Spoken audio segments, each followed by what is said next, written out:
आपको अपने वही वीक और स्ट्रॉन्ग चैप्टर्स का पता लग जाए ताकि आपकी तैयारी में कोई कमी ना रहे। हेलो एवरीवन, मैं आयुष शर्मा एक बार फिर से आप सभी का स्वागत करता हूं यूनिमॉन्क सीयूटी प्लेटफॉर्म पर। तो बच्चों, हम कर रहे थे आपके मोस्ट इंपॉर्टेंट बायोलॉजी के पीवाईक्यूज ताकि जो आपकी प्रैक्टिस है वो अच्छे से हो सके और आपको अपने वही वीक और स्ट्रॉन्ग चैप्टर्स का पता लग जाए ताकि आपकी तैयारी में कोई कमी ना रहे। तो लास्ट लेक्चर के अंदर बच्चों मैंने आपसे जाते जाते एक क्वेश्चन पूछा था लास्ट के अंदर कि which of the following method is used for the determination of sex of unborn baby। ठीक है, इसके बारे में आपने अच्छे से अगर चैप्टर के बेसिस पढ़े हैं मेरे साथ, अगर आपने पढ़ाई अच्छे से करी है तो आपको आंसर पहला ही दिख गया होगा भाई, एमिनोसेंटोसिस, जिसके अंदर हम एमनियोटिक फ्लूइड का टेस्ट करके सेक्स को डिटरमाइन करते हैं, बेबी के सेक्स को डिटरमाइन करते हैं। बाकी जो अलग अलग आपको टेक्निक्स दिख रही है ये डिसऑर्डर्स को आइडेंटिफाई करने के लिए हम यूज करते हैं। तो इस क्वेश्चन का बच्चों आंसर है एमिनोसेंटोसिस, तो इसको भी आपको नोट करना है।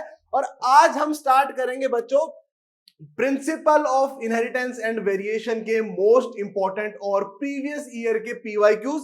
तो वीडियो को आपको क्या करना है, लाइक करना है और वीडियो को एंड तक मेरे साथ देखना भी है और उनको साथ में क्वेश्चंस को आपको सॉल्व भी करना है। ठीक है, और नोट भी कर लेना अगर आपको किसी क्वेश्चन के बारे में पहले ना पता हो। तो स्टार्ट करते हैं हमारे सबसे पहले क्वेश्चन के साथ। फर्स्ट क्वेश्चन कहता है भाई, in Mendel's experiment on pea plant what is the expected phenotypic ratio in the F2 generation for a dihybrid cross involving two traits with one complete dominance। ठीक है, बेसिकली अगर इस question को आप in short में देख सकते हैं, आपका उतना विजन है कि क्वेश्चन को आप बिल्कुल अच्छे से क्लैरिफाई करके सिंप्लीफाई करके देख सकते हैं। तो ये आपसे बेसिकली F2 जनरेशन का फिनोटाइपिक रेशियो आपसे यहाँ पे पूछा गया है। ठीक है, फिनोटाइपिक रेशियो हम सबको पता है, हमने हमेशा से इस चीज को ही रटा है। ठीक है, क्या रटा है भाई, 9:3:3:1।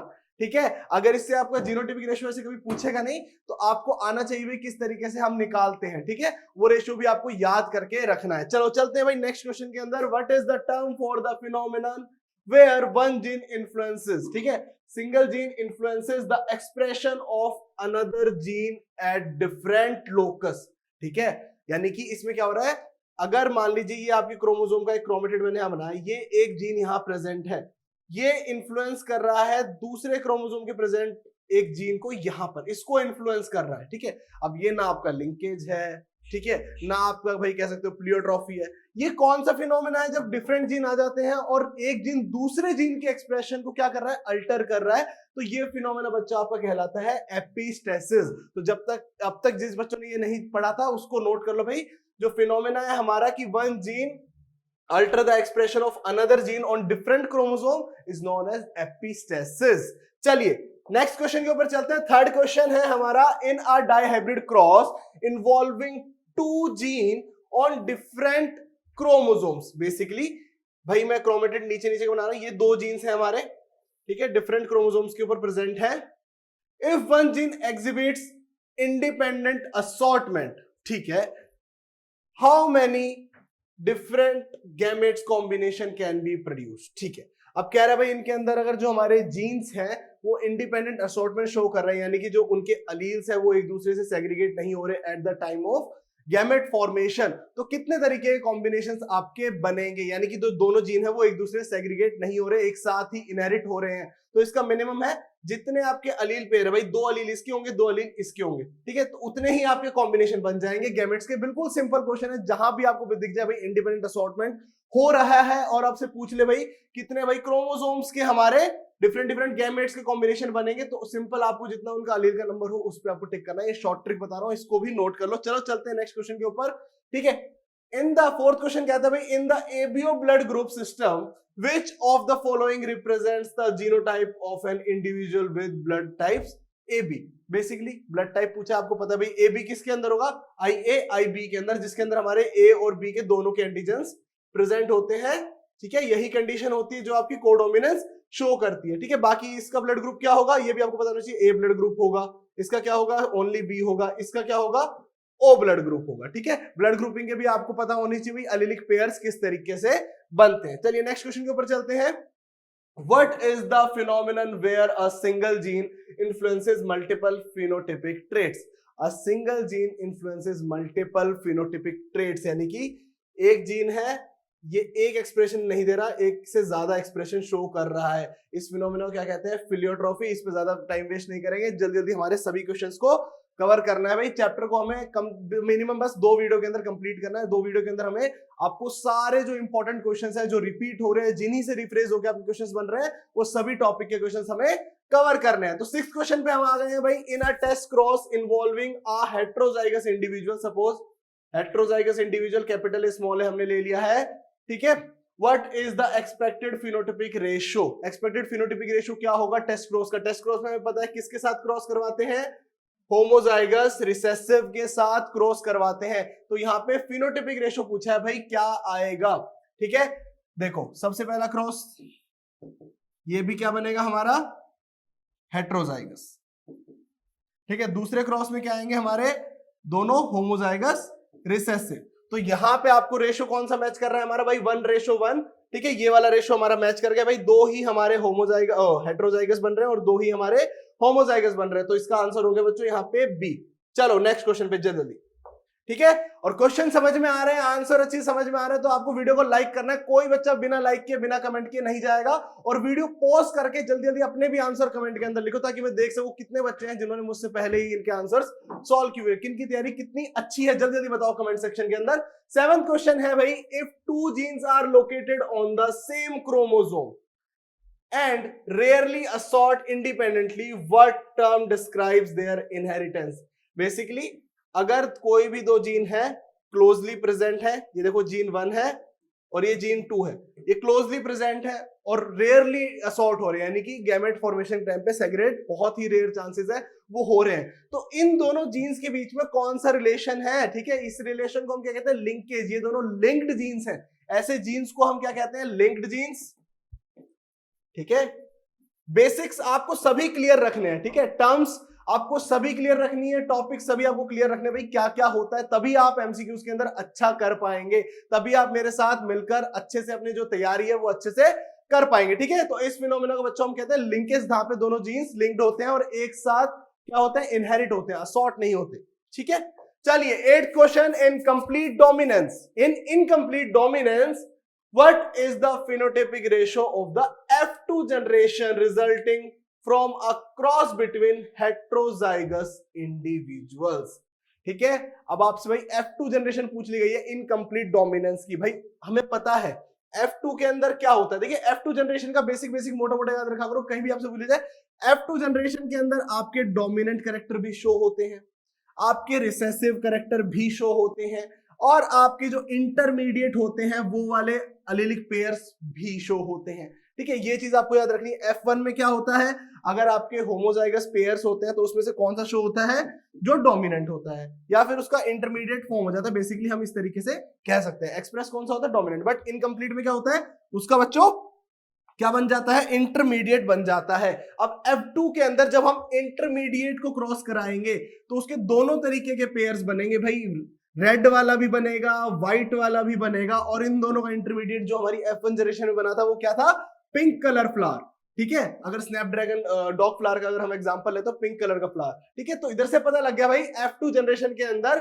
तीनों के रेशियोज आएंगे, ठीक है। अब सिंपल यहां से आप आंसर में से पिक कर सकते हो, भाई पहला होगा क्योंकि इधर तीनों दिख रहे हैं, ठीक है। एक आपका बनेगा व्हाइट फ्लावर, एक आपका बनेगा रेड फ्लावर, और एक जो 2 आपके बनेंगे वो बनेंगे इंटरमीडिएट यानी कि पिंक फ्लावर, ठीक है।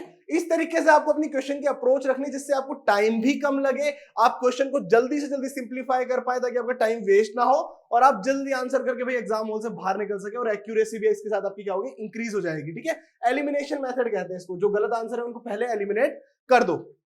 चलिए, जैसे आपने केवीसी में देखा होगा ना भाई 50-50 की लाइफ लाइन, वो आपकी लाइफ लाइन है, यहाँ पे आपकी जो नॉलेज है वो लाइफ लाइन बन जाएगी, गलत आंसर्स को पहले ही एलिमिनेट कर देगी, ठीक है। अब 9th क्वेश्चन में है भाई, in a sex linked recessive trait what is the chance that a son inherit the trait from a carrier mother. अब इधर बात हो रही है भाई सेक्स लिंक्ड रिसेसिव ट्रेट्स की, ठीक है। तो पूछ लिया है कि भाई मदर से कितने चांसेस है कि सन को वो डिजीज या डिसऑर्डर, जो हमारा सेक्स लिंक्ड रिसेसिव डिसऑर्डर है, वो इनहेरिट होगा, ठीक है। इस क्वेश्चन का आंसर चलो मैं देता हूं, नेक्स्ट क्वेश्चन बट आपको करना पड़ेगा, ठीक है। तो बेसिकली अगर मान लीजिए हमारा मेल बिल्कुल फिट है और क्रॉस हो रहा है मदर के साथ, रिसेसिव कैरियर मदर है, ठीक है। इसके एक रिसेसिव एक्स लिंक्ड जीन है, यानी कि सेक्स लिंक्ड रिसेसिव डिसऑर्डर वाला जीन है, इसको मान लो एक्सी कर देता हूं मैं यहाँ पे, ठीक है।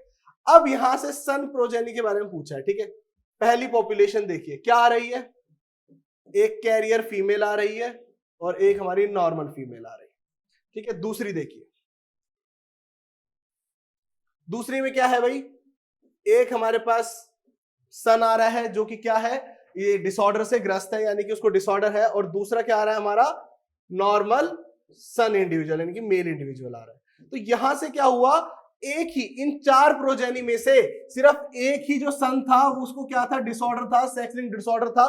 तो अब आप इजीली बता सकते हैं पूरी प्रोजेनी का क्या, 25% जो मेल प्रोजेनी होगी उसको ये डिसऑर्डर है वो इनहेरिट हो जाएगा। तो इसका आंसर क्या हो जाएगा, 25%, ठीक है। इस तरीके से क्रॉस करके देख लिया करो दिमाग के अंदर भाई किस तरीके से प्रोजेनी है जो उसका इनहेरिटेंस होगा वो किस तरीके से होगा। चलिए अब चलते हैं भाई 10th क्वेश्चन के अंदर, और ये 10th क्वेश्चन बच्चों आपके 2022 के बायोलॉजी के पेपर के अंदर आया हुआ है, ठीक है। जो सीयूईटी का पेपर था बायोलॉजी डोमेन का, उसके अंदर ये क्वेश्चन पूछा गया है। ये बहुत इंपॉर्टेंट पीवाईक्यूज है, जितने भी मैं क्वेश्चंस आपको करवा रहा हूं सारे मोस्ट इंपॉर्टेंट है, कहीं ना कहीं इन्हीं को रिप्लेस करके आपसे पूछा गया है प्रीवियस ईयर्स के अंदर, ठीक है। तो 10th क्वेश्चन कहता है, one of the following is not a characteristics of genetic material, identify it, ठीक है। अब जेनेटिक मटेरियल के बारे में आप सबने पढ़ा होगा, जेनेटिक मटेरियल की प्रॉपर्टीज को पढ़ा होगा, तो अब आपको आंसर करना है कि भाई इनमें से कौन सी प्रॉपर्टी है जो जेनेटिक मटेरियल शो नहीं करता है। मैं एक बार आपके लिए ऑप्शंस पढ़ देता हूं। पहली है, genetic material should not be able to generate its replica, genetic material should not be stable, should be stable and should be able to generate its replica, sorry not हटा दीजिएगा, सॉरी माय मिस्टेक, ठीक है। It should not provide the scope for mutation. It should be able to express itself in the form of Mendelian characters. तो ये 4 options हैं। आपको comment section के अंदर जितने बच्चे वीडियो देख रहे हैं सभी को कमेंट सेक्शन के अंदर भाई इसका आंसर बताना है मुझे, ठीक है। आपको खुद पता लग जाएगा भाई कितना आप प्रिपेयर हैं, कितने आपकी जो बेसिक्स हैं वो क्लियर है। इसका आंसर मैं आपको नेक्स्ट वीडियो के अंदर दूंगा, बट आपको उससे पहले क्या करना है, कमेंट्स के अंदर इसका आंसर बताना है। चलिए चलते हैं नेक्स्ट क्वेश्चन के ऊपर। A pure breeding garden pea plant, 11th question है हमारा, was crossed with a pure dwarf plant, यानी कि capital T small T, basically ये क्रॉस हो रहा है। डेफिनेशन को देख के डरना नहीं है बिल्कुल भी। द प्लांट प्रोड्यूसेस 400 सीड्स, ठीक है, यानी कि जो F1 जनरेशन आई हमें पता है क्या आएगी, कैपिटल टी स्मॉल टी, इसका नंबर दे दिया भाई 400 सीड्स आए, ठीक है। द सीड्स वर सोन यानी उनको उगाया गया to produce plants, the phenotype of the plant in the next generation will be, यानी कि आपसे पूछा गया है कि जो फिनोटाइप आएगा नेक्स्ट जनरेशन का जिनको उगाया गया है, ठीक है, सीड्स के अंदर कौन सा हमारा एलिलिक पेयर है, capital T and small T, ठीक है। जब इन सीड्स को ग्रो किया जाएगा तो भाई उनके अंदर कौन सा फिनोटाइप हमें देखने को मिलेगा। ये क्वेश्चन भी आपका मोस्ट इंपोर्टेंट है, ये 2022 के बायोलॉजी डोमेन के अंदर आया है। अब मुझसे आप ये मत पूछे कौन से शिफ्ट के अंदर आया, ठीक है। पेपर आपके ऑर्गेनाइज फॉर्म में आज भी ढंग से अवेलेबल नहीं है जो आपके ऑफिशियली आए थे, बट ये कंफर्म है बच्चों, ये आपके 2022 के बायोलॉजी डोमेन के अंदर आया है। कौन सी शिफ्ट में आया ये नहीं पता है, ठीक है। तो इसका आंसर क्या होना चाहिए, अब आपको पता है भाई एलिलिक पेयर ये है, इसको ग्रो किया जाएगा तो सारे प्लांट्स कैसे होंगे भाई, हमारे हेट्रोजाइगस होंगे और उनकी हाइट क्या होगी, इंटरमीडिएट हाइट होगी। कंप्लीटली टॉल का पेयर ये है, कंप्लीटली ड्वार्फ का ये है। तो आंसर यहां से क्या मिलता है भाई, all plants of intermediate height, ठीक है। इधर मत देखना, नंबर्स पे मत फंसना कि यहाँ पे नंबर दिए हुए हैं तो सर नंबर में कहीं आंसर आएगा 300 प्लांट टॉल होगा 100 हमारे डॉर्फ रहेगा, नहीं। हमेशा उसके जो प्रोसीजर है भाई किस तरीके से क्रॉस होता है, क्या चीज उसको दी गई है, उसको सिंप्लीफाई करके आपको आंसर करना है। जेनेटिक्स में बहुत इंपॉर्टेंट है सिंप्लीफिकेशन, अगर आप जितना अच्छा कर पाएंगे उतनी अच्छी आपकी जो एक्यूरेसी है वो बढ़ेगी और उतनी अच्छे आपके मार्क्स आएंगे जेनेटिक्स वाले सेक्शन के अंदर। चलिए 12th क्वेश्चन है हमारा बच्चों, in humans which of the following chromosome determine the sex of the individual, पता है हमें भाई both X and Y chromosome. ऐसे क्वेश्चंस पे टाइम बिल्कुल वेस्ट नहीं करेंगे। 13th क्वेश्चन है बच्चों, incomplete dominance is observed when, ठीक है।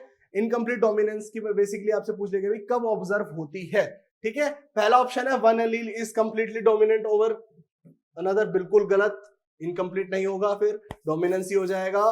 Both alleles express their phenotypes equally, okay ये बिल्कुल आपका करेक्ट आंसर है। जो बी है ये बिल्कुल आपका करेक्ट आंसर है। एक बार सी पढ़ लीजिए, क्या है भाई, the phenotype of the heterozygous is intermediate between the phenotypes of the homozygous, ठीक है। ये आंसर भी बिल्कुल ठीक सा लग रहा है, ठीक है। अभी बताऊंगा कैसे इनको आपको इवेल्युएट करना है, ठीक है। The phenotype of the heterozygotes is same as one of the homozygotes. बिल्कुल गलत, ये भी सेम ऊपर वाले की लाइन कह दी, ये दोनों गलत है। ठीक है, अब देखिए आपको कह रहा है both alleles express their phenotypes.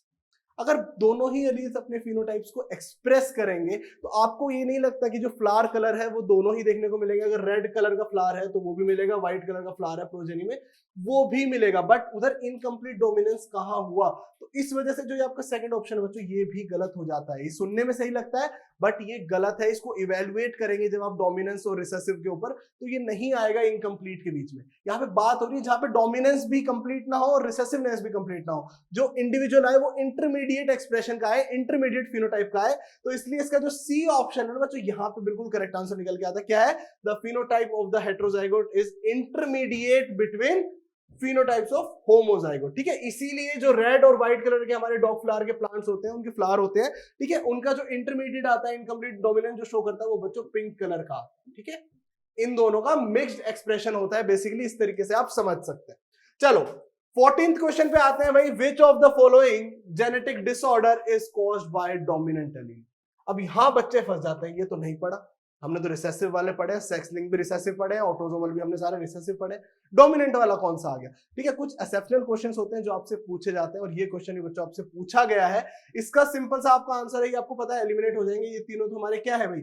ठीक है, इन तीनों के बारे में आपने ऐसे पढ़ा, ये तीनों फिनाइल कीटोन भी रिसेसिव है, तो इन तीनों को एलिमिनेट कर दो, आंसर आपको एलिमिनेशन से मिल जाएगा। कौन सा है हमारा? Huntington's disease. ठीक है, अब इस डिजीज के बारे में थोड़ा सा जान लो। ठीक है, इस डिजीज में बेसिक क्या होता है, आपका एक प्रोटीन होता है हंटिंग जीन या फिर जो भी आप इसको प्रोनाउंस करते हैं, ठीक है, इसकी प्रोडक्शन डिक्रीज हो जाती है, जिसकी वजह से जो आपके न्यूक्लियोटाइड्स के अंदर CAG पेयर होता है, साइटोसिन, एडेनिन और ग्वानिन का पेयर, ये रिपीट जो इसका होता है बच्चों वो इंक्रीज हो जाता है, जिसके अंदर जो हमारा जेनेटिक मटेरियल है, DNA है, वो काफी अनस्टेबल कंडीशन में हो जाता है, जिस वजह से जो हमारी प्रोटीन सिंथेसिस है वो गलत होती है और डिसऑर्डर हमारा कॉज हो जाता है। ठीक है, ये ट्राई न्यूक्लियोटाइड पेयर है, आप देखो इसके अंदर इसके रिपीट की वजह से हमारे कॉज होती है हंटिंगटन्स डिजीज। ठीक है, ये आपको याद रखना है, इस डिजीज के बारे में आपको याद रखना है। अब सेम इसी से मिलता हुआ आपका बिल्कुल नेक्स्ट क्वेश्चन है। ठीक है, इसका आंसर आप एकदम देखते बता देंगे भाई, which of the following disorder is caused by a tri nucleotide repeat expansion. ठीक है, अब मैंने आपको समझा दिया है, उधर ट्राई न्यूक्लियोटाइड पेयर कौन सा था? CAG।